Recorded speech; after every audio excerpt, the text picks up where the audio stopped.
Bonjour à tous, j'espère que vous allez bien. Je suis ravie de vous retrouver aujourd'hui. Aujourd'hui, on va se maquiller, on va faire un tutoriel, on va reproduire ce look. Et ce look, on va le reproduire avec la palette rétro de chez Natasha Denona, qui est cette palette avec laquelle je vous fais une playlist, comme ça vous intéressait. Donc bien entendu, cette vidéo sera répertoriée dans la playlist où on a déjà 2 tutoriels, je crois. Donc ça sera le 3e. Pour ce qui est de ce maquillage, on va faire un teint complet. Ça va me permettre de réutiliser certains produits que je vous avais présentés récemment et de les utiliser un petit peu différemment. Vous retrouverez en barre d'infos, comme d'habitude, la totalité des liens des produits que je vais utiliser. Toujours comme d'habitude, si vous aimez cette vidéo, vous pouvez mettre un petit pouce et n'hésitez pas à vous abonner à ma chaîne pour être tenu au courant de toutes mes prochaines vidéos. Pour ce qui est du tutoriel, on commence tout de suite. On va commencer par le teint et je vais tout d'abord appliquer une base et je vais appliquer la base de NYX, le Pore Filler. Donc je vais en appliquer uniquement au niveau de ma zone médiane en insistant bien sur les ailes du nez. Ça c'est vraiment un primer petit prix, mais par contre je l'aime bien. Parce que je trouve qu'il camoufle bien. Par contre il n'y a absolument aucun besoin de l'appliquer sur tout le visage. Vaut même plutôt éviter. Je veux dire, si vous avez une peau mixte comme moi, ça risquerait éventuellement de venir faire un petit peu plus graisser la peau.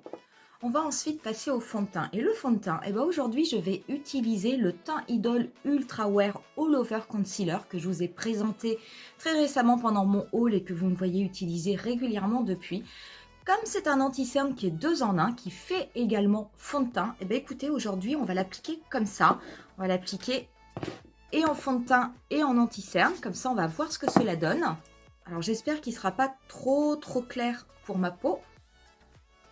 Donc, du coup, je vais en mettre sur les zones où je mets mon anti-cerne. Et je vais également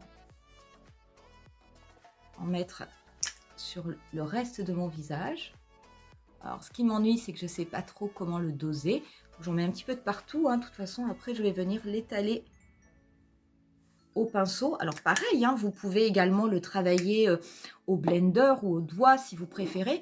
Sachez qu'au blender, par contre, vous risquez d'utiliser un petit peu plus de produit puisque l'éponge, ça absorbe toujours du produit. En tout cas, au niveau de la couleur, c'est pas choquant.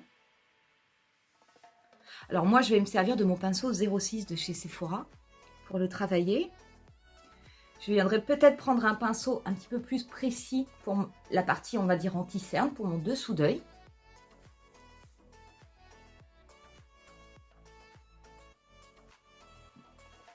Alors, il se travaille bien.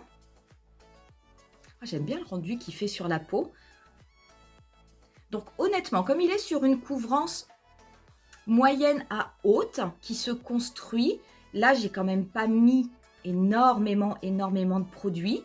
Donc, il est possible que je sois plus sur une couvrance moyenne.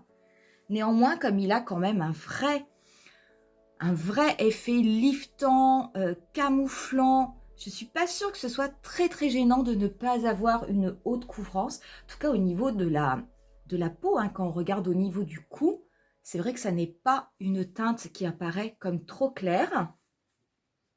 Du coup, pour mon dessous d'œil, j'ai quand même changé de pinceau et j'ai repris mon pinceau 57, mon Airbrush Concealer, qui est quand même un petit peu plus précis, qui me permet de bien aller là au niveau du coin interne où des fois on peut avoir des petites taches bleues.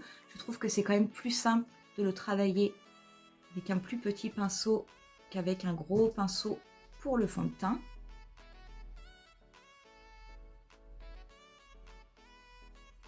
Honnêtement, ça marche,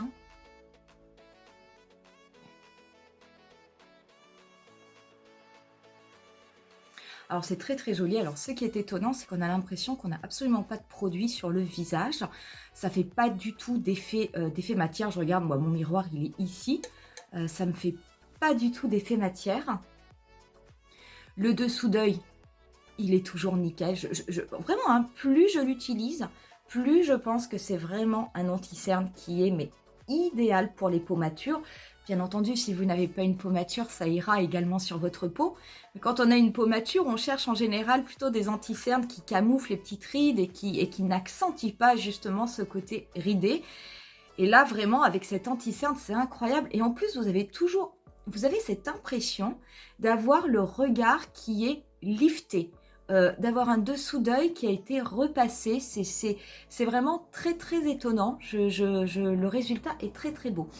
Quoi vous dire en termes de fond de teint? Ça n'est pas une couvrance totale, mais je trouve que le rendu, on va dire, sur tout le visage est quand même très joli. C'est très uniforme. Ça camoufle. Alors, le fait que moi, j'ai ces petites taches ici, bah, ça, c'est complètement camouflé avec le côté anti-cerne. Donc, c'est très bien. Par contre, au niveau du reste de visage, je trouve franchement que c'est très joli, que c'est très beau. Et oui, en effet, je vous confirme, vous pouvez vraiment l'utiliser en 2 en 1. Moi, j'ai le teint Idol Ultra Wear en fond de teint. En plus, il est en teinte 3, donc il est sur une teinte au-dessus. Je continuerai quand même à l'utiliser avec cet anti-cerne. Mais honnêtement, c'est vrai que si vous voulez utiliser un seul produit, si vous voulez voyager léger ou si vous n'avez pas envie d'investir dans énormément de produits, celui-ci marche. C'est un vrai 2 en 1 qui vous fera vraiment fond de teint et anti-cerne. On va venir poudrer le visage. Pour poudrer, moi, je vais rester avec ma poudre de chez Givenchy parce que je l'adore et que je ne m'en lasse pas. Voilà, j'adore ce système avec les petites lettres qui s'affichent. Donc moi, c'est vrai que j'ai tendance, cette poudre, à l'appliquer finalement qu'avec la houppette. Je trouve que ça fonctionne très bien pour matifier tout le teint. Et puis, ce que j'aime, c'est que ça permet surtout d'appliquer la juste quantité et de ne pas appliquer trop de poudre et finalement en gâcher. Donc vraiment, pourtant, quand on tapote avec la houppette, on se dit, oh là là, mon Dieu, ça va nous prendre 3 heures. Parce qu'il y a quasiment pas beaucoup, enfin il y a très peu de produits qui se déposent, mais fort est de constater que c'est suffisant. Je vais faire mes sourcils hors caméra avec mes produits habituels, mon Plus Size My Brow, mon Clear Pro Gel d'Anastasia Beverly Hills, et je reviens de suite après. J'ai fait mes sourcils et je vais du coup venir appliquer une base sur mes yeux. Moi, ça va être le Eye Primer Potion de chez Urban Decay. Celui-ci, c'est l'original. Je n'ai pas pris le anti-âge que j'utilise pourtant régulièrement. Pour ce qui est de ce maquillage, je vais commencer par venir prélever la teinte Vivienne. Je vais, moi, la prélever avec un pinceau 228 de chez Zoeva. Et je vais venir l'appliquer au niveau du dessus de ma paupière fixe. Donc vraiment sur la partie haute. Ça va me servir en fait comme d'une teinte de transition.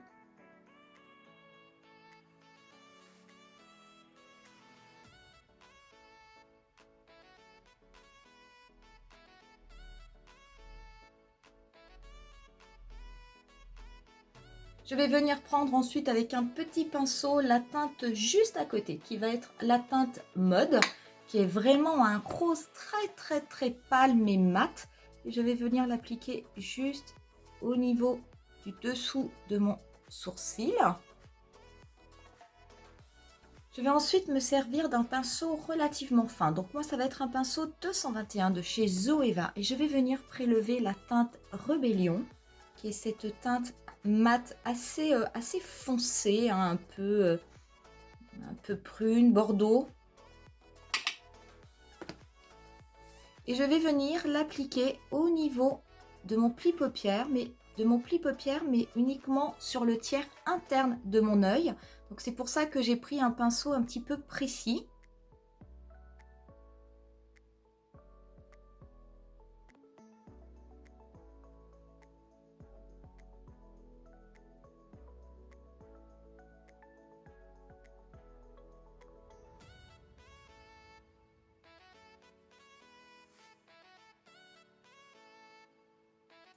Donc ce sont des fards qui se dégradent très très bien. Qui sont pas très poudreux, hein, donc en fait moi je secoue juste comme ça mon pinceau, c'est vraiment nettement suffisant. Il n'y a même pas besoin de tapoter au niveau de la palette, hein. Je veux dire, ça c'est vraiment une qualité incroyable, quel que soit le fard. Je vais venir prendre ensuite un pinceau 231 de chez Zoeva et je vais venir prélever la teinte Andy, que je vais venir dégrader au niveau de mon pli paupière et que je vais venir faire connecter du coup avec la teinte Rébellion que l'on a mis au niveau du tiers interne.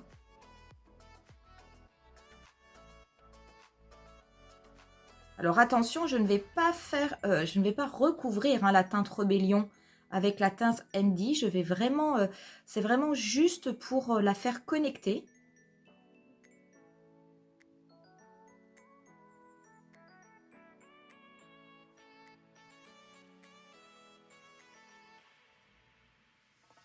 Je vais légèrement faire des tout petits mouvements circulaires histoire de la dégrader.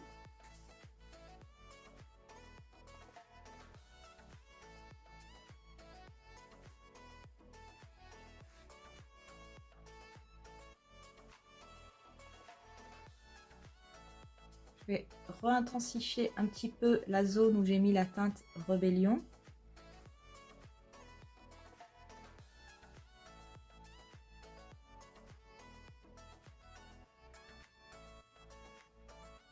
Je vais juste reprendre mon pinceau du début qui m'avait servi à appliquer la teinte Vivienne. Je vais simplement m'en servir pour flouter un petit peu les contours, pour éviter qu'il y ait des barres. Je vais également garder mon pinceau 231. Je vais reprendre un petit peu de la teinte Andy que je vais venir passer au niveau de mon ras de cils inférieur.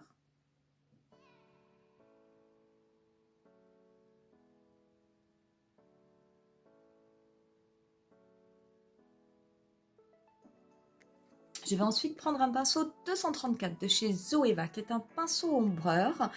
Et je vais venir prélever la teinte Swing, qui est cette teinte-ci, qui est une couleur qui va être un petit peu métallisée. Bien entendu, vous pouvez l'appliquer au doigt, il n'y a absolument aucun souci. Moi, je vais l'appliquer au pinceau et je vais l'appliquer en fait sur le premier tiers de ma paupière mobile. Je vais même aller peut-être un petit peu plus loin que le premier tiers. Je vais aller quasiment jusqu'à la moitié. Je vais bien la dégrader au niveau de mon pli paupière. Donc si vous l'appliquez au doigt, vous aurez un petit peu plus d'effet. Et si vous l'appliquez au pinceau, je vous rassure, ça marche aussi très très bien.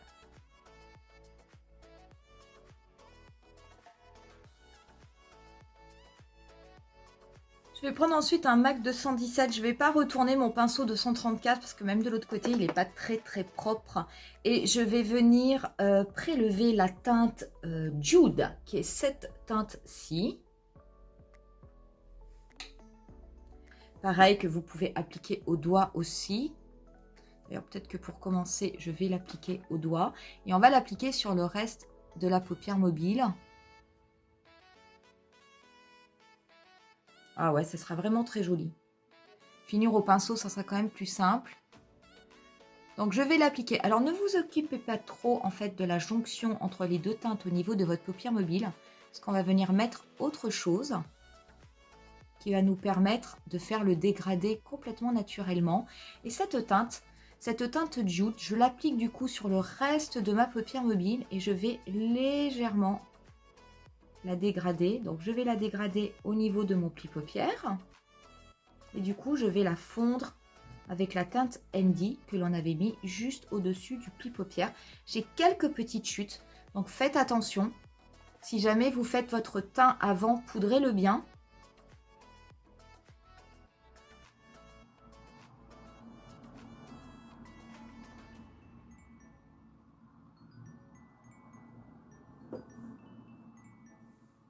Pour ce qui est de la jonction des deux teintes au niveau de la paupière mobile, je vais venir prélever la teinte psychédélique. Je vais venir la prélever au doigt et je vais venir la tapoter entre les deux couleurs de façon à bien les dégrader. Donc je vais tapoter en remontant jusqu'au niveau de mon pli paupière naturel.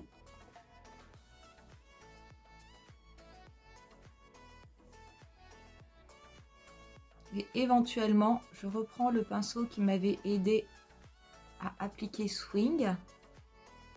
Je viens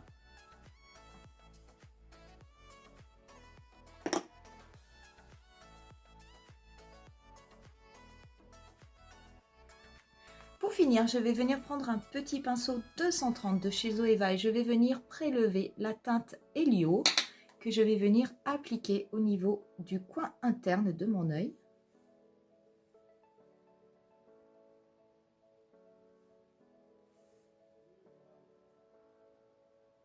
Je vais venir appliquer un crayon au niveau de mes muqueuses. Moi, je vais prendre un crayon marron. Je vais rester avec mon Earthquake de chez Marc Jacobs. Bien entendu, vous pouvez prendre n'importe quel crayon marron pour faire cette partie-là. Il n'y a absolument aucun problème. Donc moi, je vais en passer au niveau de ma muqueuse inférieure et supérieure. Et on va venir pouvoir appliquer le mascara. Et moi, le mascara que je vais appliquer aujourd'hui, ça va être le Air Volume Méga Mascara de chez L'Oréal. Donc, je vais bien en mettre dessous et dessus.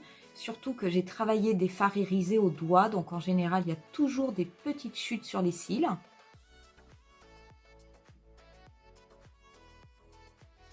Là, je n'ai mis qu'une couche.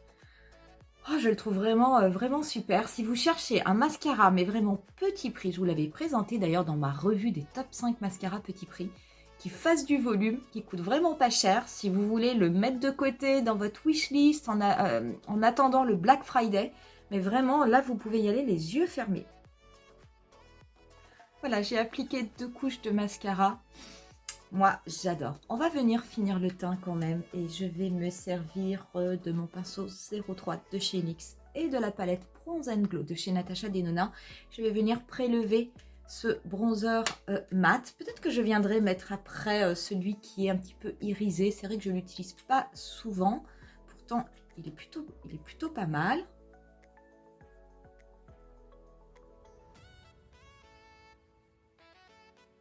Je vais en mettre un petit peu au niveau de mon front, comme d'habitude, en restant assez proche de la racine de mes cheveux. Je vais bien le dégrader au niveau de mes tempes. Je vais légèrement en mettre au niveau de mon nez.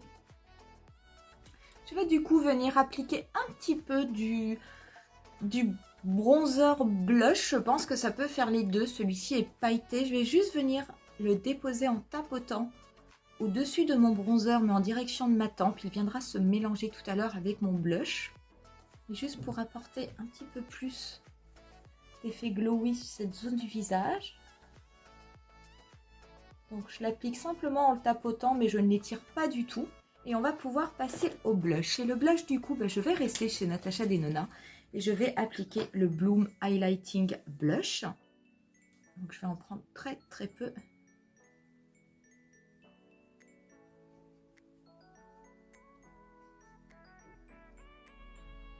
Je vais l'étirer également au niveau de ma tempe, là où j'avais déposé le bronzer blush irisé de la palette Bronze and Glow.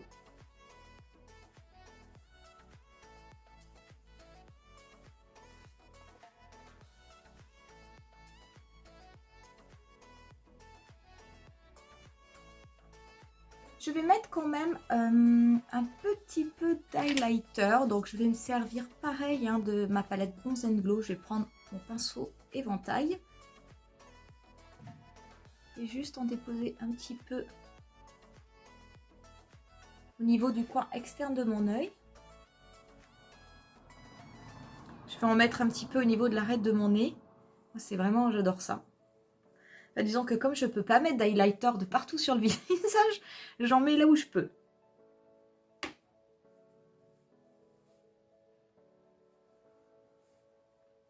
Et un peu au niveau de l'arc de Cupidon. On va passer aux lèvres maintenant et je vais rester pareil. Toujours chez Natasha Denona, je vais appliquer le rouge à lèvres I Need a Nude. Moi, ça va être la teinte Amorosa, oui c'est ça, qui est la teinte 36 NP. Donc on est en fait sur un nude, comme tous les rouges à lèvres de Natasha Denona, mais qui a plutôt des reflets rosés. Il était sorti d'ailleurs avec la Mini Love. Donc il est très joli, mais comme il est très mat, on pourrait rester comme ça, mais moi j'aime bien, vous savez, toujours venir appliquer un petit peu des choses sur mes lèvres.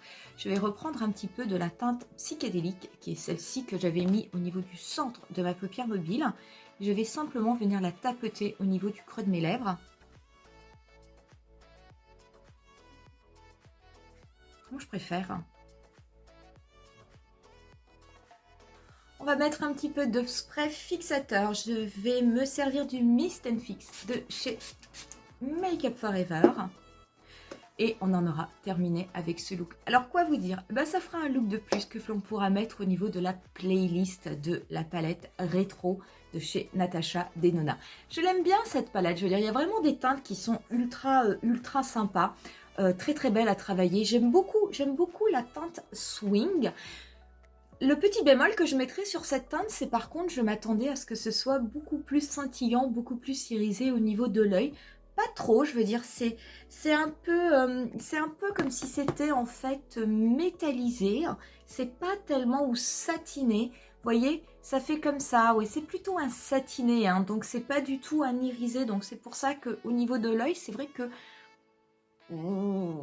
c'est peut-être un petit peu dommage avec les autres couleurs qui, elles, sont beaucoup plus lumineuses, mais pourquoi pas. C'est un style différent des maquillages que je vous avais fait jusqu'à présent avec cette palette.